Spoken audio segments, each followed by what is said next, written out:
ConcreteJungle is a community project supported by Green Room 136. Looking for awesome bags for your urban carry?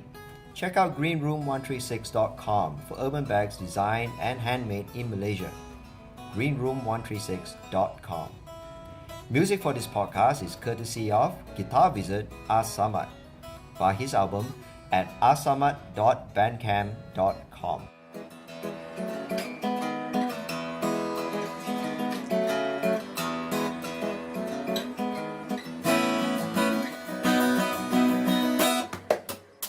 All right, Aaron, thank you very much for being on the show. Thank you for having me. Yeah. No problem, thank you. So, before we talk about Individium, let's talk about yourself. Let's talk about where you're from and what was it that you were doing before you started the company. Okay.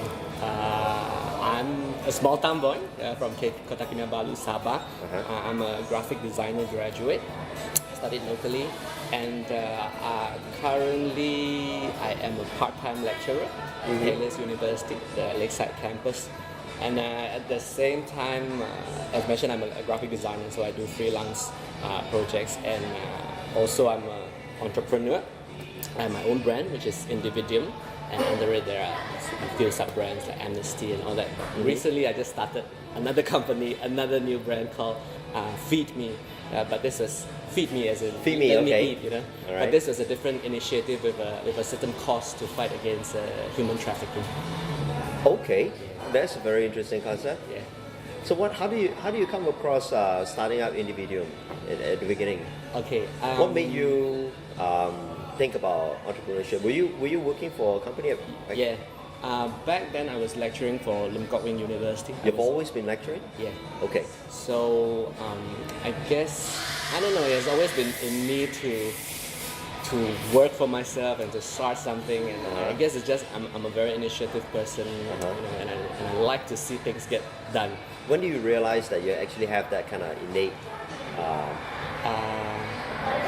quality of you?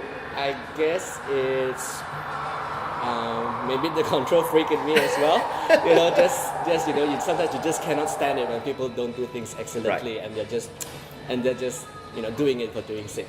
So you realize that you have that at a younger age, or when you only started when you come out to No, maybe in campus. Maybe when working in group settings. and Right. all that, Okay. Projects and everything like that. So you start to realize. Yeah.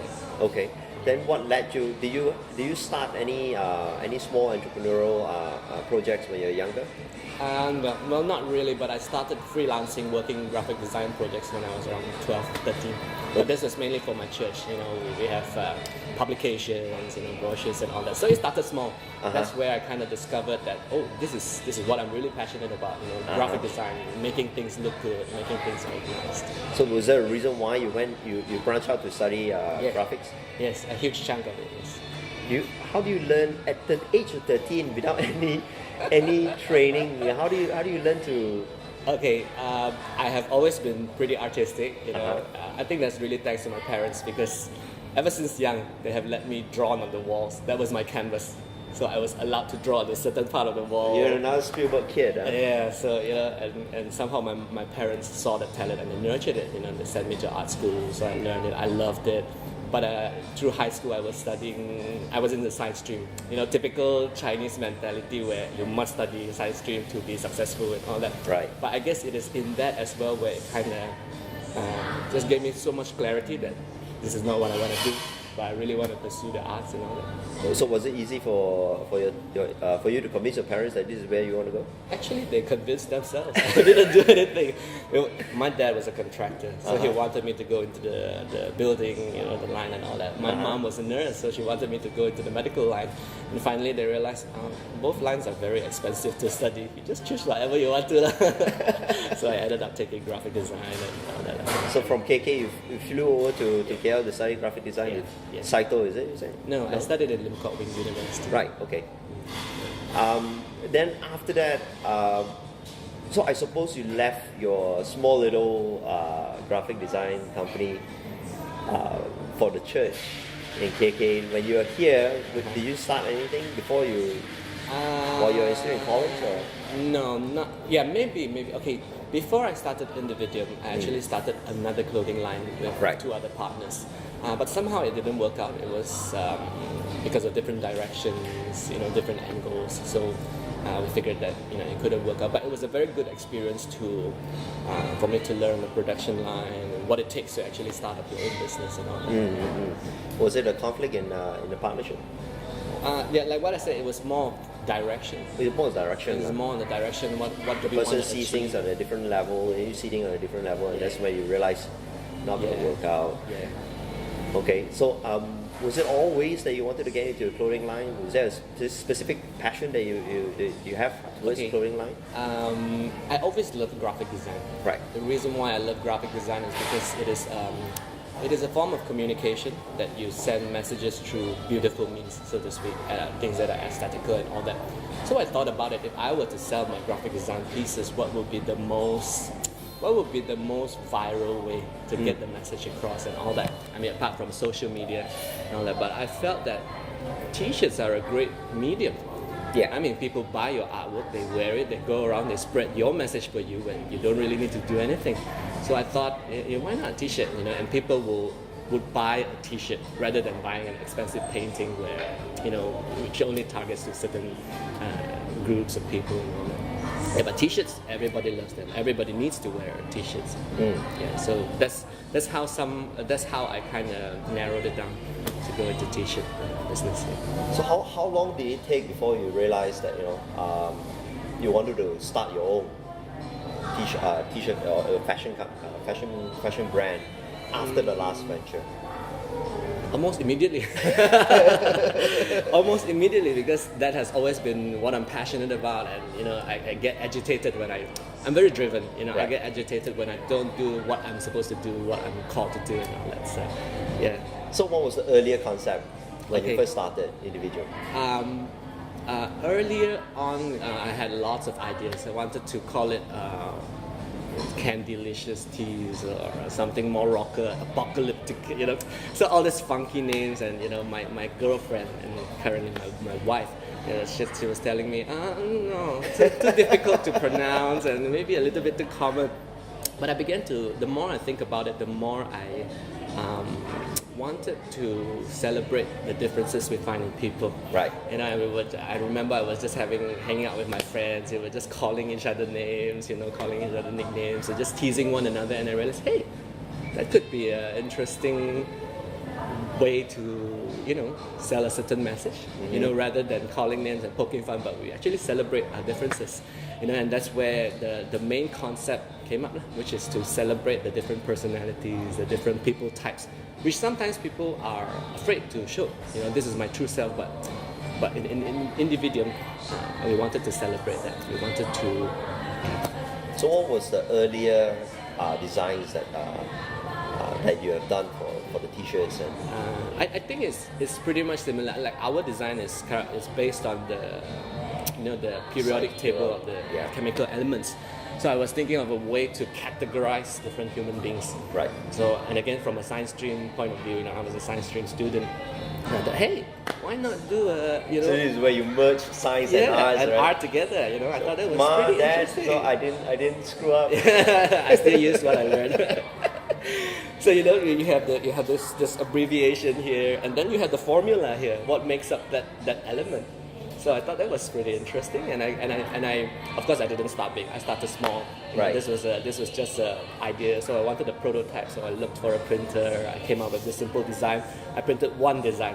Right. Which was the first one, 001 Legendary. So I started to share around with my friends. Hey, I designed a T-shirt, and it was sold out. And when was this? This was like 2010? Yeah, this was 2010 when I was still lecturing. Oh, so you were still lecturing, so you already have a full-time employment. Yeah. You have something that can, keep you, sustain you for a while. Yes. How, what were the tools that you used on the early days of getting that T-shirt, going viral? Did it go viral on that first attempt? Well, not really, because I didn't think it would do well, but it was just within my close circle of friends, families, relatives. But the response was generally very good. People would, they would laugh about it. Hey, I need to get that tea, or I need to get that tea for someone else. So I thought, yeah, that's something sellable. You know, people like it, people want it. So So how was it selling? Was it all by the phone or?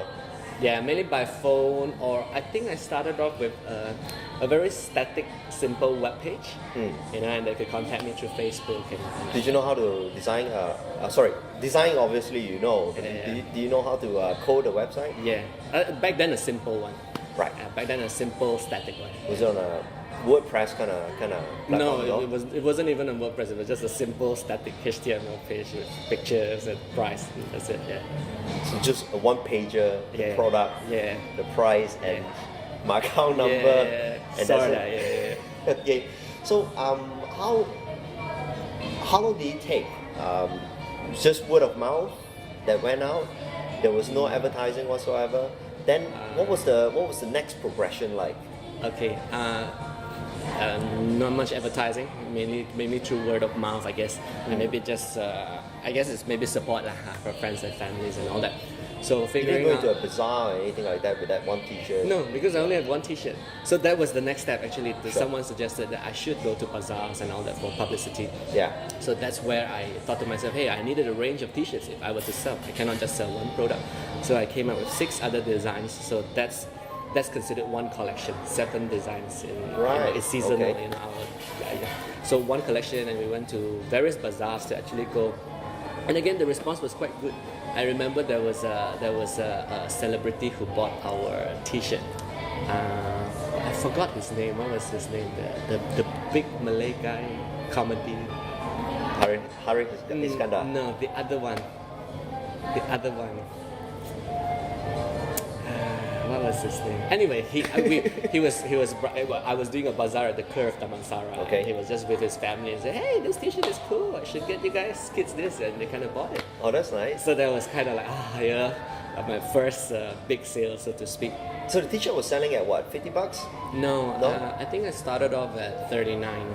Oh, that's not too bad. 39. So yeah. it was easy for everyone to just pick it Yeah, up, right? yeah. So what was the very first legendary T-shirt? Legendary T-shirt. You know, what was the print? What's the print run like? I mean, how many do you produce? I think the minimum my printer had to print that time was 100 pieces. Right. So it was not a small amount, you know, to start off at that amount. You would think, well, 100 pieces, what if it doesn't sell? What am I going to do with this 100 pieces? But Wear it thank God- every night, ah? Yeah, but thank God, you know, everything just went off. Yeah, good. But was it easy to find a printer?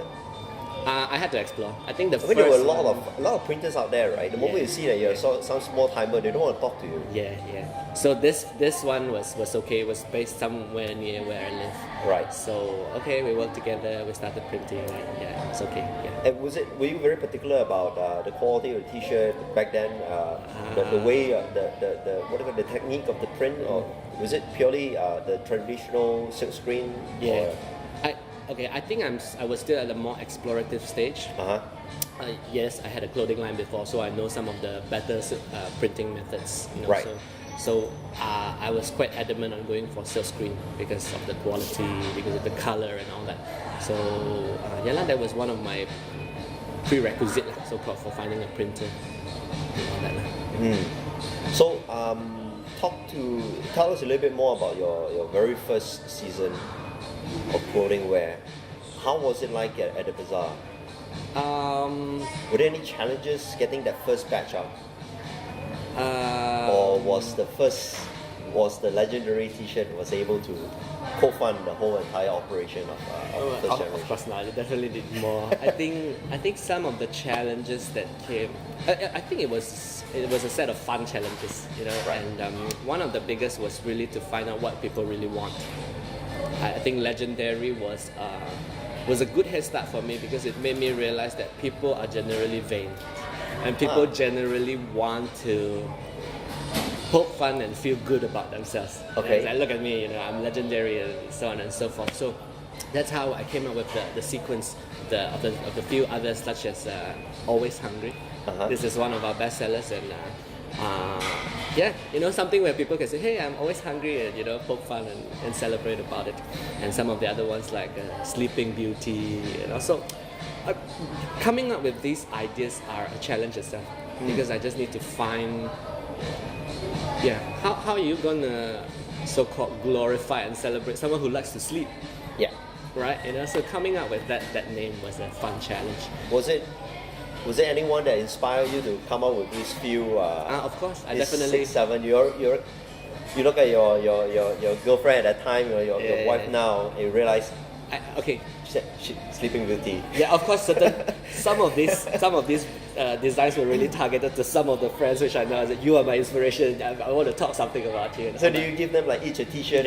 Yeah, I mean I don't have to. They were, I want to buy this, But I thought what was good was I was able to get a group of people to kind of give me feedback. Hey, what do you think of this design? And I think it's important to hear what people think, what the target audience, the market actually thinks of it. If they don't like it, then too bad lah. You may be a designer and you like your own design, but if it's not sellable, it's not sellable. So it's important for me to hear, to get feedback from the rest of the people. So is it easy to hear these feedback? I mean, there's a lot of people who hates feedback because it digs into the ugly side of their work. Well, I'm a designer. I'm used to it. So yeah, feedback is part of. At least I'm trained to get feedback from people. Yeah. Oh yeah. So how was the first bazaar like? I mean, besides the actor who sorry, the Actor. the actor who purchased. I think it was okay. It was okay as a starter. It's so okay. And then, of course, because of that, it kind of helped me realize what is my target audience. Right, because I'm still new, I don't know who would be interested. So through that bazaar, I kind of noticed that my designs actually attract the young. They actually attract the middle and upper income, and of course the English educated. I had customers come and some of them are Chinese speaking and I don't understand what is this word, but once they understand they will laugh, they will enjoy the design. So I realized those were the few demographics that I need to reach out to. So after that, I was quite selective in the bazaars that I actually choose to go. So since then, we've been doing quite well at bazaars. So I guess it's choosing the right bazaar to go to and knowing your target audience. Which were the bazaars that back then? What were the bazaars that was good? And why were they good? Yeah, the one that I went to was in the Curve. It was okay. Then after that, like I said, I kind of targeted to more of this niche target. So I went to Art for Grabs in Annex Gallery, and I went to other smaller event bazaars like Urbanscapes. They were not huge back then. They were slightly smaller scale. So all this so-called creative festivals, or 1 week events. And yeah, those are the good ones. Which since the past couple of years have grown to be tremendously behemoths of pop culture. Yeah. What for someone who wants to start up now? Do you think it's easy for them to get into the space? Do you feel that they still have that advantage? Maybe not. I think maybe they have a certain quality control or a certain style where they want to. They're pretty selective of the vendors. Yes. Yeah. So again, I think with the sudden boom of entrepreneurs that come out with their own products and all that, yeah, you just got to look for them. It's pretty competitive out there. Okay, so being an art major, was it difficult for you to fit into the sales role or the entrepreneurship role? For myself, I'm a business major, so it's easy for me to fit into that role. But as a designer, I find it a bit of a challenge because it's something that I don't do regularly. What was that like for you? Okay, it was definitely daunting, to leave my job, to leave your comfort zone of what you're familiar with and to go into something which you are absolutely zero, you absolutely know nothing about. Yeah. I absolutely have no idea how to market and how to sell it. Up to today, I'm still learning, but it was, like I said, I enjoy learning. I think it was fun and it was great to have friends who are entrepreneurs. So I can actually glean from them. I can actually ask them for advices and they actually give me good feedback. So it was daunting, but if I don't start, I won't go anywhere. That's true. Yeah. That's true. So when was it that you realized that you wanted to quit your day job and move into Individuum? Okay. 110%. When I realized the potential of the brand, when I realized that it is booming, it is growing, and it constantly needs my attention to manage it, and I couldn't really juggle working full-time and part-time anymore. So Oh. there's a demand there. Tell me a little bit more about that. What was it? What was it that made you, what was it that made that broke the camel's back, and for you to say that, shit, I can't do this anymore. Okay. So I think it was when we started distributing our products. We started distributing to different malls. One thing I realized is I do not want to go into the retail industry in the first, hands-on, not to open my own shop and all that, because I know then I will be stuck there forever. Right. Because it's so demanding, so I'd rather distribute, why don't you sell it for me, you get a certain percentage, we share the profit and all that. So that was the path I took. So, and apparently it worked quite well for me. Mm-hmm. So so I distributed, and what do you realize that you needed to distribute? And how did you go out to talk to vendors to carry your retailers to carry your product? some actually I went to I approached them and asked them, but most of them were actually contacts from the bazaar. Oh. So they saw my products, they liked my products. Hey, I'm the owner of this store. Would you be interested to sell here? Why not? Okay. So it is, and remember, this is a one-man band. I was the designer, I was the production guy, I was the marketer, I was the events guy. So that's when I realized that hey, I cannot do this on a part-time basis, and I can't do it alone. So yeah. But it was enough it's enough to say that sales was able to Yes. also sustain Yes. your standard of living. Yes. Okay, what was it like the first year of running your own business? Moving away from the comfort zone of being employed, every month knowing that you'll always get the couple of $1,000s that you're promised, Yeah. and moving to something that is you don't know whether there is no promise of the couple of $1,000s anymore, but you're just hoping that it will come in. Yes. How was that like for you? It was very challenging, definitely, to quit from what you're doing, like what I say, your comfort zone, and focus on this.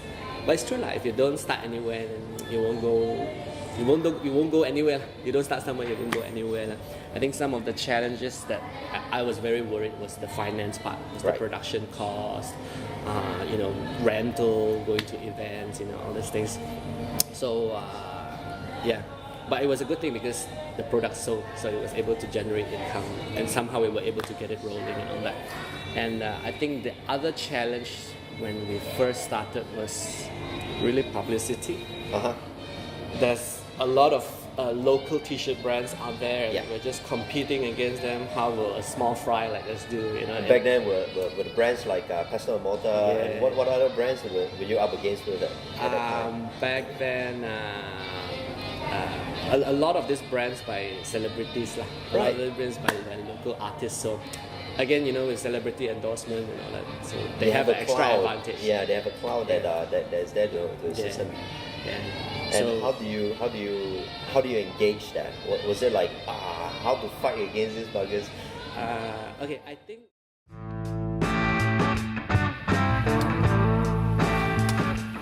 This is a Sony A7R. It's a full frame camera, E-mount. The first E-mount camera I was using Canon DSLRs before that, and then when I saw the Sony NEX5N and a whole bunch of these other E-mount cameras, I was really interested in the fact that you could just change the lenses with all kinds of old lenses, and so I started using those. I like capturing candid moments.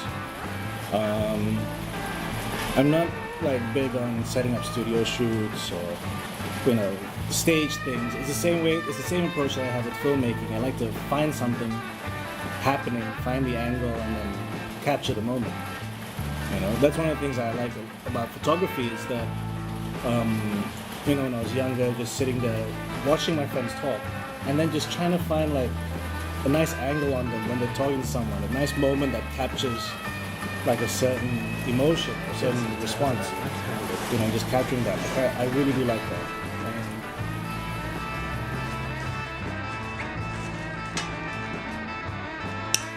Hi, my name is Caroline Baha, and yes, I'm your biological father. Does that work?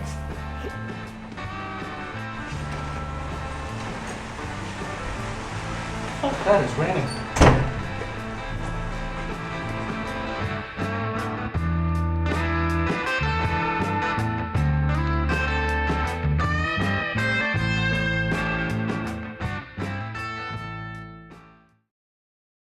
Okay, I think for me the right move which I made was really to know my target audience and to really focus on them.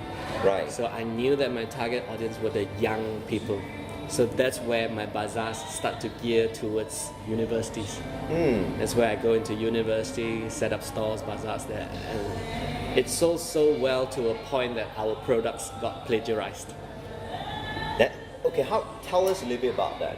And plagiarism, right? Or counterfeits. I'm sure it has some kind of emotional baggage. Tell us a little bit about that. Okay, yeah. Okay, when I Tell first... us your message about plagiarism and how do you live with it. Alright, I really have to thank my fans and my customers for this, because they were the ones who notified me and said, hey, Right. is this your brand? You know, because we saw this selling and the design, you know, it looks slightly off. It doesn't look like your branding. So thank God, you know, the branding was good and people recognized our designs. So they told me and I investigated, hey, this is not ours. So what we did was we immediately did a Facebook message, Right. you know, to inform people that this is not us, this is counterfeit, and it was going on there. And thankfully, all the fans were very supportive. They were like, "What? I didn't even know. You know, tomorrow I will go and throw eggs at the store and all that." So you know, you get fans like that, and just like, oh, you know, and you feel so nice, and you're doing something right. You know, so I confronted the vendor that was doing that, so he stopped it. So he had two other outlets that was actually doing that. Okay. So he stopped it. And Were these more of curated stores, or were they just any normal mom and pop? You know, just t-shirt only, sell only. just normal small timers lah. Okay. So of course along the years there are other smaller forms of plagiarism lah, and smaller amounts and all that. But we've come to ignore it, because there's no way you can just control plagiarism and all that. But I feel how to really counter plagiarism is like what I said, is the quality. Is the quality that comes with the brand, that comes with the product, where, like in our case, our fans could notice. Yeah. So that was something that I guess we did right. So when you first realized that there were counterfeits out there, right? What was your reaction like? How do you react emotionally? Were you like, oh yes, we are big bucks now? Well, mixed. I guess it was a mixed feeling. I was offended, and at the same time, wow, someone copied my designs. I must have made it somehow, you know. So yeah, it was a mixed feeling. Yeah. So, but you didn't go the legal route. You didn't go like, damn it, they were burned in hell. Nah, I didn't go that way. But we definitely, that kind of propelled us to trademark our brand, you know, just to safeguard our interests. And so, Please share with us a little bit about trademarking and what were the tricks of trademarking. Okay. How should one go about it? I think for brands like mine, where you have a lot of designs, and it's slightly tougher to copyright your products. Yes. It's much more costlier to do so. So what we did was we opted to trademark the brand instead. Right. Because the brand is what holds value, you know, and you know. So I approached my lawyer friend and asked for advice. What should I do best? And the copyright laws here in Malaysia seem pretty loose. Right. It's not very. It doesn't quite safeguard the interests of designers, sadly. Yeah. So one of the best ways, at least for our scenario, is really to trademark the brand. What do you feel that is so loose? What was it that you felt that was loose? Okay, at least this was my understanding of what my lawyer kind of told me, that for mass-produced items like this, there's a certain number of products you can produce in order to copyright it, so to speak. Oh, okay. So when you hit a certain number, then you can't really copyright it. So you're like, what? Yeah, and You mean the more successful you are, you can't? yeah, somehow. But it's kind of lopsided, right? I know, exactly. So when we first heard it, I was like, what? Okay, then tell me more. So he told me also, okay, you may copyright your design, you know, Right. let's say this design like that. But if someone changed your design, let's say a certain From slant yellow here, to green. yeah, a certain slant here, then it's his design. Right. So to me, that's a no-brainer. You know, it's Yeah. clear that you're not trying to safeguard the. I think that is more of a a universal problem rather Yeah, than a country problem, right? It's, Yeah. everywhere it's the same problem. In fact, there's a lot of people who come up to me and ask about patent, and I told them the same thing. You know, you can patent it to look like this, but Yeah. if they change the design just by one color, you're Yeah, it screwed. will get to it then. Yeah. So yeah, And that's a I lot of guess- money to invest into Yeah. to protecting that aspect. But you feel that it's important to trademark the one thing that will always be Yes. on the longer term, which is the which is the Yes. brand. Yes, like for example, take McDonald's for example. They don't trademark the burger or what's it, but rather the name of the burger, like McMuffin or Mac. Those are trademarked, you know, and in a way, anyone that tries to steal that name, because it is the name that is known. It's not the shape or the whatsoever. Okay, so so your first product, your first season went out, and was it difficult for you to say, okay, season 2 now? And what was the thought process in getting season 2 out? How was it that you wanted to do it differently, or did you do it differently? Well, it was kind of a cycle. We were still new. I think the second season that came was like 6 months, 7 months after we started. So immediately we needed a lot more designs, and there was a huge demand. You know, hey, come up with more designs. You know, more designs, show us more. So that's why our periodic table is kind of limited to 35 designs now. Otherwise, we will go crazy with stock and, you know, coming up with new designs. So constantly we will come up with new ones, and we will replace existing ones. The ones that are not selling, not doing too well. Okay, this guy is Either that, dodo bird. either that, or we want to make it limited edition. You know, Right, like, for okay. example, it's time that we'll put off the shelf. Maybe one day it will come back. We don't know. Yeah, but it's good to always rotate, all these designs and all that. So after having a periodic table, right, or of the different individuals of Malaysia, can we safely say you're an expert in Malaysia? No, not really. I'm sure No, there not is. I mean, really. you can say, okay, maybe Malaysian sells a lot more, or maybe Okay, Legendary sells a lot more. Yeah. So what are we more? Okay, Which one sells the most? I tell you two of the main traits of Malaysians. They're always hungry and they are short delivery. These are our top sellers. Okay, like it or not, I think that is what we Malaysians are, you know. And I think it's so fun, you know, to be able to recognize that and say, hey, so what, you know, I'm short delivery, I'm always hungry. So stay hungry meaning, as in literally always hungry, Always relating to food, but yeah. not relating to anything else? No, always to food. Always food. Yeah. So weird. Okay. Okay. So I noticed that you moved from T-shirts to other ranges of products. Yeah. Tell us a little bit more about that. What was the thought process behind choosing to choose other mediums to carry your story? Okay, I think what we wanted to do that time was really to diversify. We felt that T-shirts alone was great. It was great, but we wanted to reach a wider market, so to speak. That's why we ventured into button badges, handmade dolls, bags, and recently we're gonna come up with cushions and all these things. So again, just trying to penetrate, you know, trying to experiment, and going into different markets and see what the demands is like. Yeah. So out of your sales channel, you have distribution, you have online business, and you have bazaars. Which one carries more weight? What's the ratio like? I think mainly the retail. For us, the large part of it comes from the retail. There's no denial that, you know, it's always there, and it's in malls where it's high traffic and all that. So that's actually why end of this year we're starting our first flagship store. Oh, great. Okay, where would that be? Is it be too in, early to say? It will be in Sunway Pyramid.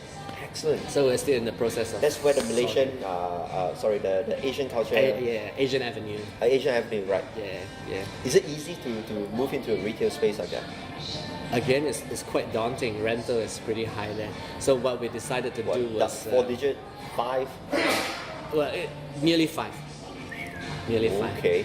But so we had to work around that. So what we wanted to do was, it's gonna be a partnership. Right. It's gonna be a store to feature Malaysian local design products. Okay. We kind of thought about it, and there's really no such store in Malaysia, so to speak. I mean, there are snippets here and there, but I don't see very huge advocates of it. A store for Malaysian makers, I don't think so. Yeah. I So don't think you always see mixtures like Yeah. a small section of Malaysian, then a large part of it. But this one will be uniquely Malaysian, And we're not talking about chak stuff or all this third party products, but really, The independent brands, the independent Malaysia. and all that. Yeah. So I assume that you're working with another partner Yeah. that is not part of Individual. No. Okay, can you tell us a little bit more about collaboration? Is it important? Is it a vital thing to do in order to keep the brand fresh, alive? I think it's great. I think it's a new. Okay, I won't reveal too much of the concept, Sure. but we thought it would more than just selling items. I think going there to shop should be an experience. It should be a very rewarding experience the moment you step into the store and the moment you look at the product, you take the product and all that. So that was what we were trying to package the whole shopping experience there to be. Yeah. Okay. Okay, last two questions. Do you have anything else that you want to share about your challenges in year one? Not really. Pretty much covered. Pretty much covered, yeah.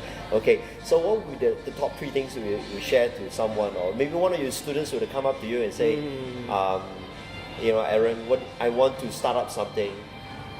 I do not know what yet. What would the top three things you tell this person?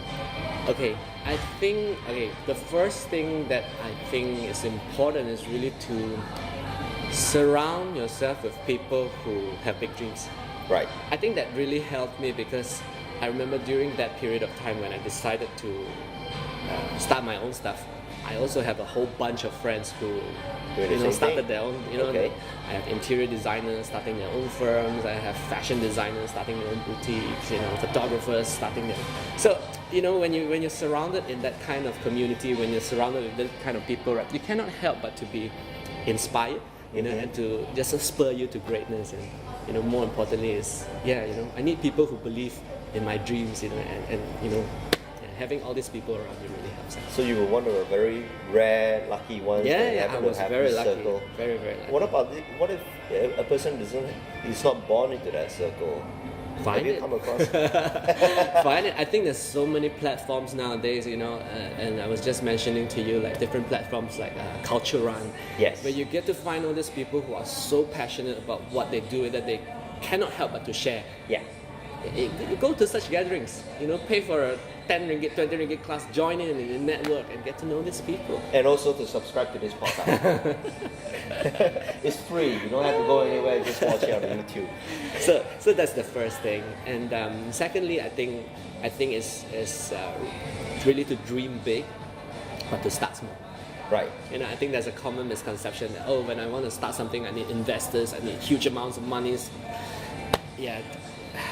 If it doesn't work, then your failure will also be huge, But start small, small steps, small failures, small achievements, but you're getting somewhere. At least you're getting somewhere, and one day you will get there. So at least that was what I started with.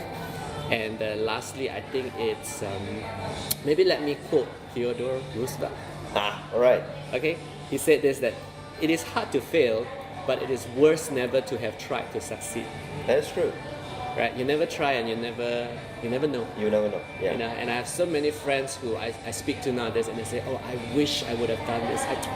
Yeah, and it's so difficult for them to move back time because they have already surpassed that. Established, They've already surpassed that opportunity. There's no way for you to get back. Yes. So yeah, that's what I personally believe in. At least at the end of my life, I could look back and say, "Oh, I've done this and I failed or I've succeeded, but at least." I've done it, rather than, I wish I've done that. So, those are the three things. Okay. Where do you see, what challenges are you facing at this point in time after being established for the last 3 to 4 years and having seen so much and all that? What's the main key challenge that you're facing right now? Main key challenge, I think, is really it's really on expansion. I guess maybe because we're trying to expand to an international market. That will mean new waters to venture into, new things to learn. Do you feel that it's difficult to move international? I don't know yet. Yeah, but I'm interested to find out, interested to try. Have you started already? Yeah, we kind of started at least shipping to Singapore, Brunei, all all this stuff. And this will be having to go there and establish the reseller to carry the products. Yeah. Was it difficult for them to? Was it difficult to go in and then tell them that I'm from Malaysia and Actually, no head or tail who you are? Actually, no. Surprisingly, most of them contacted us. Hey, we found your product, we like it, we would like to distribute it here and all that. So it was a matter of finding the right person to do it for us, And yeah. What was it that made them? What do you think? I mean, in your perspective, what was it that made them decide to call you? Gotta ask them. I don't know. Maybe it's our products are unique, I guess. And also, I think the longer you're there, you're established. People know you. People like your stuff. People hear good stuff about it. Yeah, I guess there's a trust to that brand, I guess. So trust and brand takes a much more longer time to actually build. Yeah. And is having to hang on as long as it can. Yeah. Okay. Where do you see Individuum right now? Zero or hero? Definitely not zero, not hero yet. I think there's still a lot of room to improve, and we're always seeking to improve, always hearing our customers out. What can we do better? How can we better, and all that. And but having said that, I am quite glad to see that our customers actually love our products. I think nothing gives me greater fulfillment, or at least I feel like a hero when customers tell me, "Hey, we love your products," or when they see my products and they laugh at it, and they poke fun at one another, and they celebrate, they enjoy it. So yeah, nothing gives me greater fulfillment than seeing that. Yeah. Okay. I just realized I gotta ask you this question. In terms of manufacturing your products, are they all Malaysian produced, or do you actually outsource to other countries? Or No, they're all 100% Malaysian produced. do you feel that we have that kind of quality? Oh yes, definitely. Even down to handmade dolls and all that. Yeah. So how do you come across someone that is producing handmade dolls? Do you go knocking on doors, or you check the yellow pages, which is now defunct, or or do you happen to come across someone that's making handmade dolls and you go, I think we could work together? What was that like? Okay, for handmade dolls, I was pretty lucky. I was just driving around and I was checking out different tailors, Right. and I was just explaining to them, the concept and all that. Would they be interested to be part of it? So, so we managed to try a few, and we found one that is actually good. The workmanship is fine, the pricing, the costing is fine. So yeah, I guess it takes exploring. Don't just settle for the first one that you go for. Right. And it took us a while for us to find even our t-shirt printer. We had to explore. So are you still working with the same printer, or?